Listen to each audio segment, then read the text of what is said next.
The beginning of the end was always just around the corner for Apple Daily. After all, being a pro-freedom newspaper in nowadays more overtly communist Chinese-controlled Hong Kong placed a highly visible target on the backs of those who worked there. Last week, after a series of government raids crippled the outlet, banks were threatened by the authorities with lengthy jail time. So HSBC and Citibank caved in and helped the government freeze the media outlet's assets. We'll look at the plight of Apple Daily and why Americans need to be concerned in this episode of Analysis Behind the News, where we provide the perspective and the plan to help restore American liberty and independence. Several of Apple Daily's executives spent the newspaper's 26th anniversary in jail. With no seemingly apparent English About Us page, we've had to turn to Wikipedia for a general description, which reads, Apple Daily was founded on the 20th of June, 1995, by garment businessman Jimmy Lai.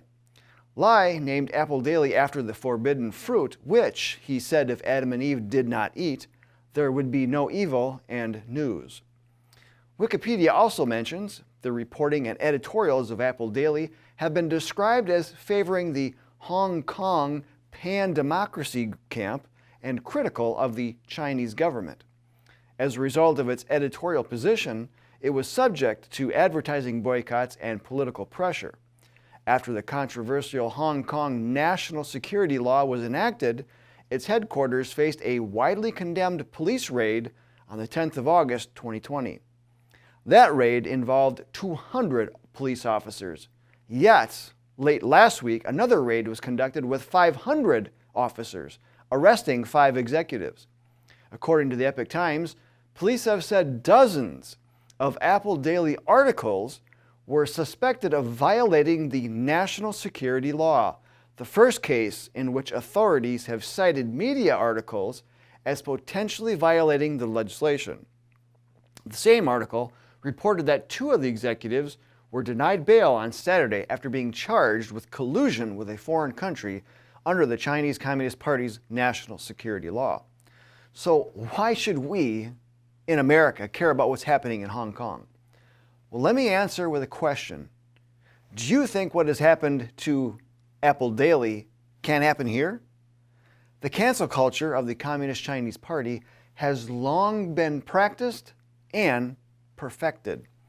In the 20th century alone, estimates of the number of deaths caused by the Chinese government against its own citizens range from 65 million to 150 million. This is the type of control dictators and big government globalists salivate over. Hong Kong's history of being part of the British Empire helped to set it up for success, growing the area into a financial and trade hub that currently is home to the second highest number of billionaires, according to Wikipedia.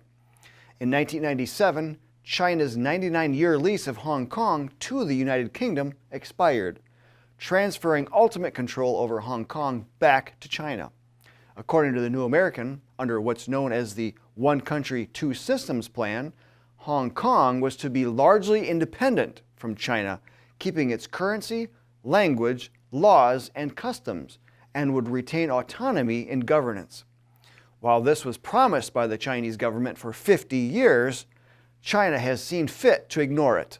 Never trust a communist.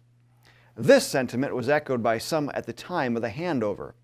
As William Jasper of the New American reported in its March 9, 2020 issue, another writer who refused to join the sugarcoating chorus line was Jonathan Mirsky, who wrote in the Times of London of March 2, 1996, "It is often said that on July 1, 1997, very little will change in Hong Kong. Handover ceremonies apart, one would hardly notice. This is pure cant. On that day, there will be a political and social earthquake in Hong Kong, which, in other places, would mark a revolution. The first wholly elected legislative council will be dissolved, the Bill of Rights will be neutered, and supreme legal power on matters of state will move to Peking." However, the voices of sanity and reason were overwhelmed by the cheering section of the Council on Foreign Relations and the globalist press, which assured one and all that far from bringing danger to Hong Kong, The handover would help bring about the liberalization of the mainland. Of course, for that to have any chance of happening would require Western governments to hold China to account and penalize her for any violations, something none of the globalist-dominated governments would ever do, until now. Under the recently enacted Hong Kong Human Rights and Democracy Act, signed by President Trump, the U.S. Secretary of State must certify annually that Hong Kong is sufficiently autonomous in order to maintain its special economic status granted under the United States Hong Kong Policy Act of 1992. That law has allowed the United States to deal with Hong Kong separately from the mainland on such matters as immigration, investment, and trade since the handover to Chinese rule in 1997. This law, signed by Trump, was an answer to the security legislation that China had Hong Kong enact and enforce. Yet the irony of this is that, according to the Epoch Times, Hong Kong's basic law guarantees a free press. So the ruling Chinese communist will use national security as an excuse to overrule individual rights and freedom of the press. Where else have we heard that our rights are unalienable, only to see them dry up and blow away during some type of crisis?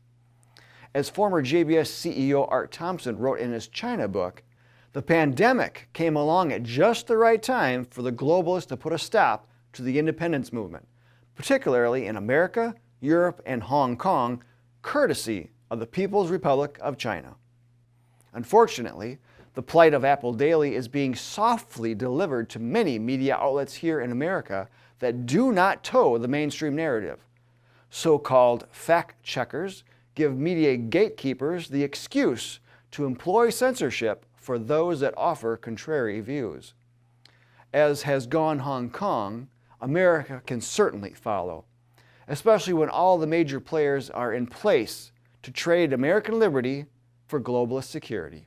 Globalist security, which is obviously an oxymoron, is an entangling alliance that the Founding Fathers warned us against. You'll find many in Congress and the White House currently using climate change and infrastructure to shackle American liberties. As Hong Kong has demonstrated, those battling against this find themselves canceled one way or another. The Bill of Rights needs to be much more than words on paper.